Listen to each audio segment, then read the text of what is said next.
Let's finish now by taking a bird's eye view over the present tense because we've been through all the different angles now. Let's start with a verb ending in AR like hablar, to speak or to talk.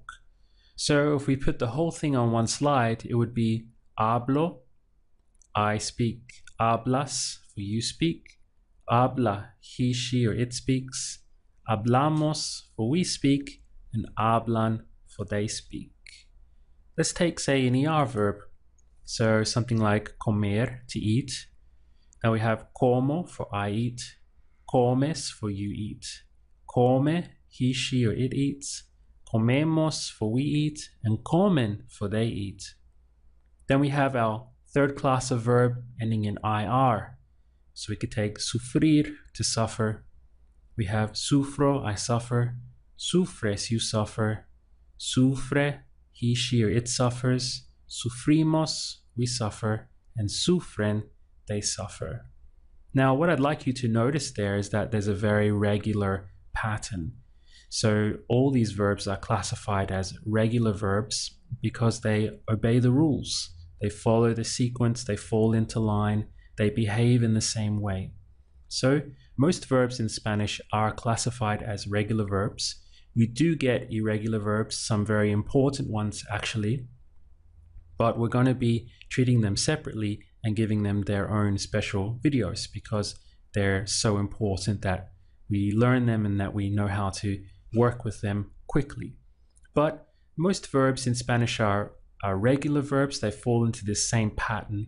If we go back to hablar, you can see we have the o representing I, and again here in como, we have o representing I, and sufro, o representing I in the verb. Then we have ending in s here, right, for you, hablas, here, comes, and sufres, so s representing you. For he, she, and it, we can go two ways. Remember that it can end in a if it's an AR verb, or it ends in E, such as come here or sufre here, because they're ER and IR verbs. They go to E for he, she, and it, not A. Then coming along to they, we're just adding the mos. So we have hablar, hablarmos, comer, comemos, and sufrir, sufrimos. So all we do is chop off the R and add mos. And then finally for they, you can see that again we take he, she, and it, but instead of adding an S for you, we add an N. And that's how we get they, hablan. Here we have comen, for they eat, and sufren, for they suffer. Now what you've just seen there is a classic example of conjugating verbs.